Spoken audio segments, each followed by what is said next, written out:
أعوذ بالله من الشيطان الرجيم بسم الله الرحمن الرحيم نحمده ونصلي على رسوله الكريم সম্মানিত viewers subscriber এবং তান্ত্রিক কবিরাজ ভাইয়েরা দেশ এবং দেশের বাইরের সকল ভাই বন্ধুগণ যে যেখান থেকে আমার ভিডিওটা দেখতেছেন সবাইকে আমার ওস্তাদ গুরু চ্যানেল থেকে আন্তরিক শুভেচ্ছা অভিনন্দন জানিয়ে প্রতিদিনের মতো আজকে আপনাদের সামনে একটি টপিক নিয়ে এসেছি। ইনশাল্লাহ আশা রাখি ভিডিওটা প্রথম থেকে শেষ পর্যন্ত দেখবেন।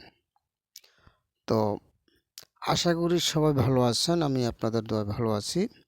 এক নানা বেজালার কারণে হয়তো প্রতিনিয়ত ভিডিও দেওয়া হচ্ছে না, দিচ্ছি। আর এই যে আমলটা দেখতেছেন কবিরাজ ভাইরা, এই ধরনের আমলগুলা করবেন। 3বার করে পড়ার দরকার নাই, একবার করে পড়েন, ঠিক আছে? একবার করে পড়লে আপনাদের অনেকটা ভিতরে রুহানি শক্তি জাগ্রত হয়ে যাবে, ইনশাআল্লাহ কবিরাজি সফল পাবেন। যাক, আজকের ভিডিওটা হলো যে কোনো প্রাণীর রূপ ধারণ করার একটা টোটকা। যে কোনো প্রাণীর রূপ ধারণ করার একটা টোটকা নিয়ে আপনাদের সামনে উপস্থিত হয়েছি। আশা করি টোটকাগুলো ভালো করে জানবেন, পড়বেন, বুঝবেন। ইনশাল্লাহ একদম পরীক্ষিত, একদম 100% পরীক্ষিত যদি আপনি নিজে করতে পারেন, ঠিক আছে? তাহলে ইনশাল্লাহ আপনার কাজে সাকসেসফুল হয়ে যাবেন। যাই হোক, আমার চ্যানেলটা যদি আপনি নতুন হয়ে থাকেন তাহলে সাবস্ক্রাইব করে নেবেন, সাবস্ক্রাইব করে বেল আইকনটি অন করে দিবেন, যেহেতু প্রতিদিন ভিডিও ছাড়ার সাথে সাথে আপনারা পেতে পারেন। আর যারা করেছেন তাদের সবাইকে ধন্যবাদ।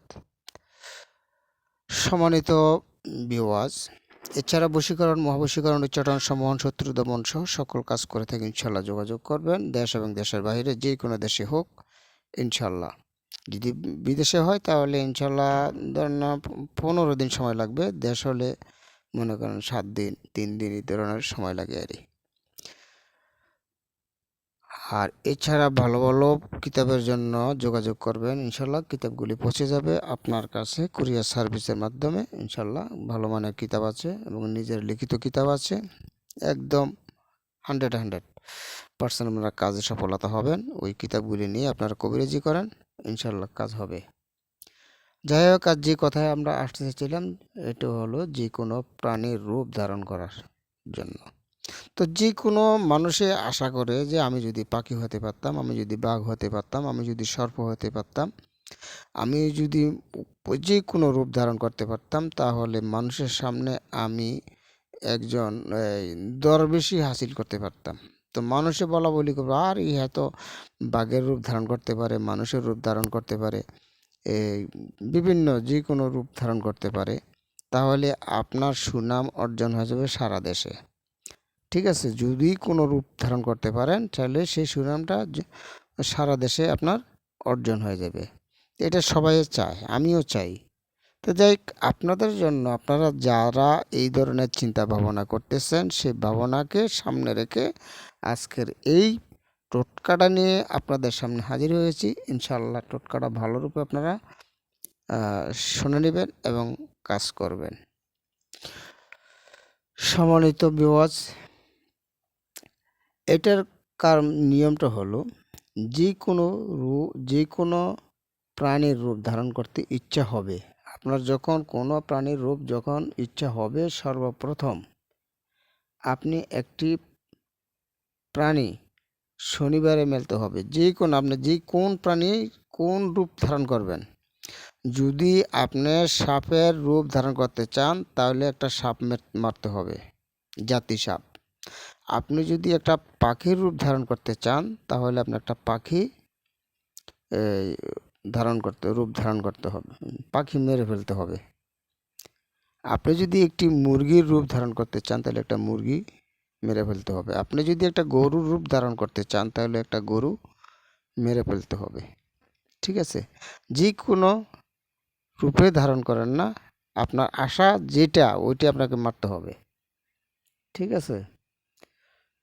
এবার সর্বপ্রথম কাজটা হলো প্রাণীটি আপনার শনিবারে মারতে হবে। শনিবারে মেরে এবার ওই প্রাণীটির মুখে ওই যে প্রাণীটা আপনার মেরে ফেলছেন সেই প্রাণীটার মুখে একটা আকর করার বিচি বা ফল ঢুকিয়ে দিতে হবে। আকর করার বিচি বা ফল যেটাই বলেন ও মুখেটা ঢুকাই দিতে হবে। ঠিক আছে, এবার ওই প্রাণীটি কি করতে হবে, আপনি এমন একটা জায়গা মানে দাফন করতে হবে যে জায়গাটা আপনার নিজের হয় বা নিরিবিলি জায়গা হয় বা আপনার নিজস্ব জায়গা হয়। ওই জায়গায় আপনি কি করবেন, ওই প্রাণীটি ওখানে দাফন করে দিবেন। এবার যেখানে ওই প্রাণীটি দাফন করা হয়েছে সেখানে দেখবেন কিছুদিন পরে একটা আকর করার গাছ জন্ম নিয়েছে। সেখান থেকে যেই ফল বিচিটা আপনার লাগাচ্ছেন সেই বিচিটা থেকে এরকম আরেকটা গাছ জন্ম নেবে। জন্ম নেওয়ার পর এবার 3 মাস অপেক্ষা করতে হবে আপনাকে। এই 3 মাস অপেক্ষা করার পরে ওই গাছে আবার একটা ফল ধরবে। এবার আপনি ফলটা কি করবেন, আমাবস্যার রাতে উলঙ্গ হয়ে ওই ফলটি ছিঁড়ে আনতে হবে। আমাবস্যার রাতে উলঙ্গ হয়ে গভীর রাতে যেতে হবে। আপনি যখন যাবেন তখন কারোর সাথে কথা বলতে পারবেন না, এবং যখন আসবেন পিছনের দিকে তাকাতে পারবেন না, এবং আসতো কারোর সাথে কথা বলতে পারবেন না। তাহলে আমার কাজটা কখন করতে হবে, এই কাজটা করতে হবে 12টা বা 1টা বাজে আমার কাজটা করতে হবে। আপনি উলঙ্গ হয়ে ওই ফলটা ছিঁড়ে আপনার কাছে নিয়ে আসতে হবে। ঠিক আছে, এবার আমাবস্যার রাতে যখন ফলটা ছিঁড়ে আনবেন, এখন আপনার কি কাজ করা, যখন আপনি এই যে প্রাণীটা মারছেন ওই রূপ আপনি ধারণ করতে পারবেন, তখন যখন আপনার রূপ ধারণ করতে মন চাইবে, যে প্রাণীটা মারছেন ওই প্রাণীর রূপে আপনি ধারণ করতে পারবেন। যখন আপনার মন চাইবে তখন আপনি কি করবেন, যে ফলটা আপনি আনছেন এই ফলটা আপনি মুখে ঢুকাবেন, অথবা আপনার মাথার চারপাশে 7 বার ঘুরাবেন। এই 7 বার ঘুরানোর পরেই আপনি কি করবেন, ওই প্রাণীর রূপ ধারণ করতে পারবেন, অথবা মুখে ঢুকালেও ওই প্রাণীর রূপ ধারণ করতে পারবেন। এবার আপনার যতক্ষণ ইচ্ছা তখন আপনার থাকতে পারবেন। আর যখন আপনার নিজের রূপ ধারণ করার ইচ্ছা থাকবে তখন ওই বিচিটা আপনি মুখ থেকে বাহির করে নিতে হবে। বিচিটা যখন মুখ থেকে বাহির করে নেবেন তখনই আপনি আবার আগের রূপ ধারণ করতে পারবেন। তো আজকের এই ছিল ভিডিও, এবং এই ভিডিওটা একদম পরীক্ষিত ভিডিও। আপনি চাইলে করে দেখতে পারেন, ইনশাল্লাহ 100% আপনি কাজে সফল হবেন। তো সবাই ভিডিওটা কেমন লাগলো, যদি ভালো লাগে পছন্দ হয় তাহলে একটা লাইক দিয়ে একটা কমেন্টস করে বন্ধুদের মাঝে ইমো, হোয়াটসঅ্যাপ, ফেসবুকে শেয়ার করে দিবেন। এই পর্যন্ত সবাই ভালো থাকবেন, আবারও দেখা হবে আগামী ভিডিওতে। আসসালামু আলাইকুম ওয়া রাহমাতুল্লাহি ওয়া বারাকাতুহু।